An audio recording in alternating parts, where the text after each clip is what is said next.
रामचंद्र की जय, पवन सुत हनुमान की जय, उमापति महादेव की जय, रमापति रामचंद्र की जय। अथ द्वादश सर्ग।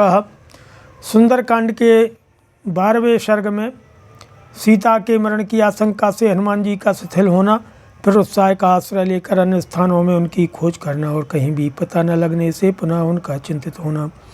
शतस्य मध्ये भवनस्य संस्थितो लतागृहान् चित्रगृहान् निशागृहान् जगाम सीतां प्रतिदर्शनोत्सुको न चैवतां पश्यति चारुदर्शनाम्। उस राजभवन के भीतर स्थित हुए हनुमान जी सीता जी के दर्शन के लिए उत्सुक होकर के क्रमशालता मंडप में, चित्रशालाओं में तथा रात्रिकालिक विश्राम गृहों में गए, परंतु वहाँ भी उन्हें परम सुंदरी सीता का दर्शन नहीं हुआ। सचिंतयामास्ततो महाकपि प्रियां पश्यन् रघुनन्दनश्यतां ध्रुवं न सीता ध्रियते यथा न मे विचिन्वतो दर्शनमेति मैथिली सा राक्षसानां प्रवरेण जानकी स्वशील संरक्षण तत्परा सती अनेन नूनं प्रतिदुष्टकर्मणा हता भवेदार्य पथे परे स्थिता। रघुनंदन श्री राम की प्रियतमा सीता जब वहाँ भी दिखाई न दी, तब वे महाकपि हनुमान इस प्रकार चिंता करने लगे, निश्चय ही यह मिथिलेश कुमारी सीता जीवित नहीं है, इसलिए बहुत खोजने पर भी वे मेरे दृष्टिपथ में नहीं आ रही हैं।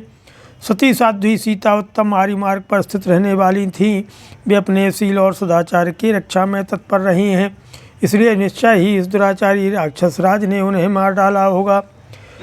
कि विरूप रूपा विकृता विवर्चसो महानना दीर्घ विरूप दर्शना समीक्षिता राक्षस राजयोषितो भयाद विनष्टा जनकेश्वरात्मजा।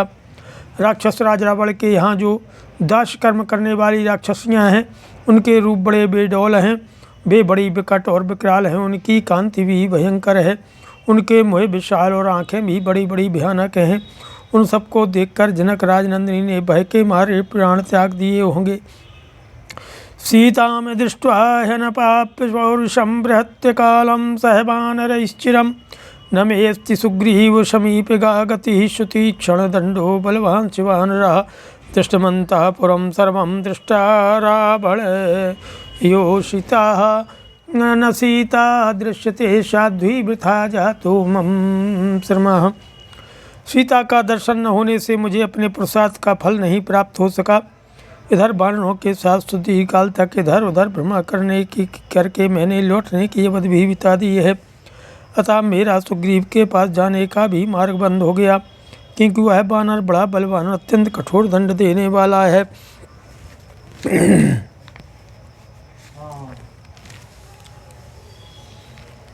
मैंने रावण का सारा अंतःपुर छान डाला, एक एक करके रावण की स्त्रियों को भी देख लिया, किंतु अभी तक साध्वी सीता का दर्शन नहीं होता। मेरा समुद्र लंकन का सारा परिश्रम व्यर्थ हो गया।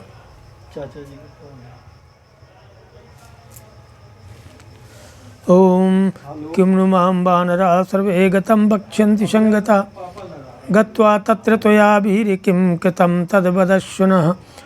जब मैं लौट कर जाऊँगा तब सारे वानर मिलकर मुझसे क्या कहेंगे, वे पूछेंगे वीर वहाँ जाकर तुमने क्या किया है, यह मुझे बताओ।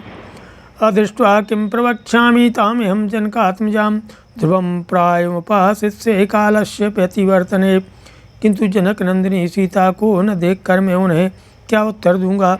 सुग्रीव के निश्चित किए हुए समय का उल्लंघन कर देने पर अब मैं निश्चय ही आमरणोपवास करूँगा। किं वा वक्ष्यति वृद्धश्च जाम्बानरंगदश्च सः गतं पारं समुद्रस्व वानराश्च समागता। बड़े बूढ़े जाम्बान और विराजंगद मुझसे क्या कहेंगे। समुद्र के पार जाने पर अन्य वानर भी जब मुझसे मिलेंगे तब वे क्या कहेंगे। अनिर्वेदः श्रियो मूलम् अनिर्वेदः परम सुखम भूयस्तत्र विचेष्यामि न यत्र विषयः कृतः। और हताश न होकर के उत्साह को बनाए रखना ही संपत्ति का मूल कारण है, उत्साह ही परम सुख का हेतु है। अतः मैं पुनः उन स्थानों में सीता की खोज करूँगा जहाँ अब तक अनुसंधान नहीं किया गया था। अनिर्वेदो ही सत्यम सर्वार्थेषु प्रवर्तकः करोति सफलम जंतुः कर्मे यच्च करोति सः।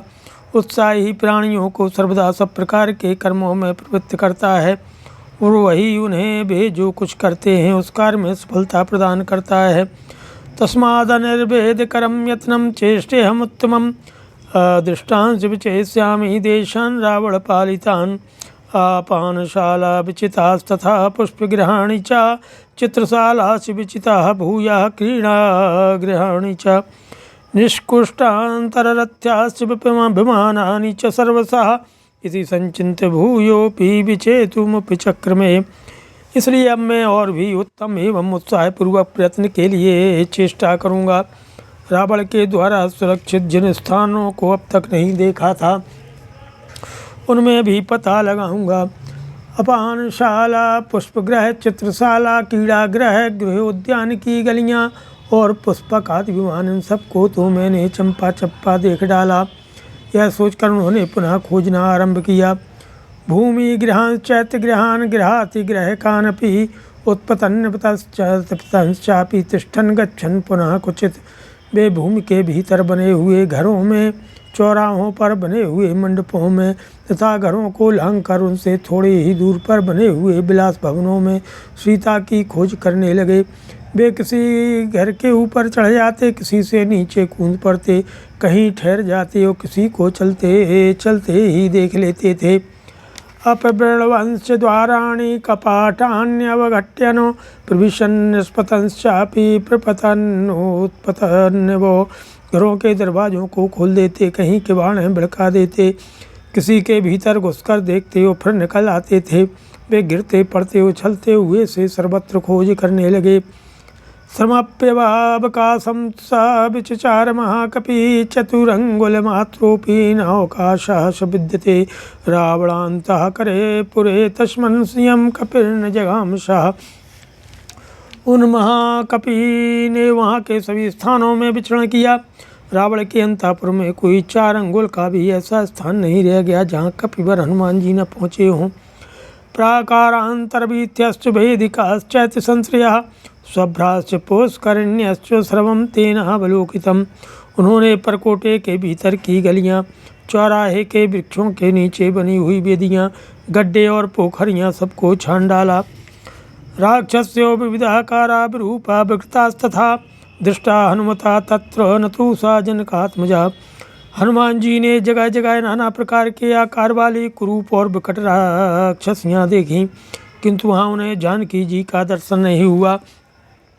रूपेण प्रतिमालोके परा विद्याधर स्त्रिया दृष्टा हनुमता तत्र न तु राघव नंदिनी नांकन्या बरारोहा पूर्णचंद निभानना दृष्टा हनुमता तत्र न तु सा जनकात्मजा। संसार में जिनके रूप सौंदर्य की कहीं तुलना नहीं थी, ऐसी बहुत सी विद्याधरियों भी हनुमान जी की दृष्टि में आई, परंतु वहाँ उन्हें रघुनाथ जी को आनंद प्रदान करने वाले सीता नहीं दिखाई दी। हनुमान जी के सुंदर नितंब और पूर्ण चंद्रमा के समान मनोहर मुख वाली बहुत सी नांग कन्याएं भी वहाँ देखीं, किंतु जनक किशोरी का उन्हें दर्शन नहीं हुआ। प्रमथराज से इंद्र नांग कन्या बलाधृता दृष्टा हनुमता तत्र न सा जनक नंदिनी। स्वपश्यंस्तां महाबाहो पश्यंश्चान्यः परस्त्रिया विकसाद महाबाहुर्हनुमान मारुतात्मजा। राक्षस राज के द्वारा नांग सेना को मत कर बलात्कार से हरकर लाई हुई नांग कन्याओं को तो पवन कुमार ने वहाँ देखा, किंतु जानकी जी उन्हें दृष्टिगोचर नहीं हुई। महाबाहु पवन कुमार हनुमान को दूसरी बहुत सी सुंदरियाँ दिखाई दी, परंतु सीता जी उनके देखने में नहीं आई, इसलिए वे बहुत दुखी हो गए। उद्योगम वानरेन्द्राणां प्लवनम सागरश्च व्यर्थम वीक्षा अनिलसुतश्चिन्तां पुनरूपागतः।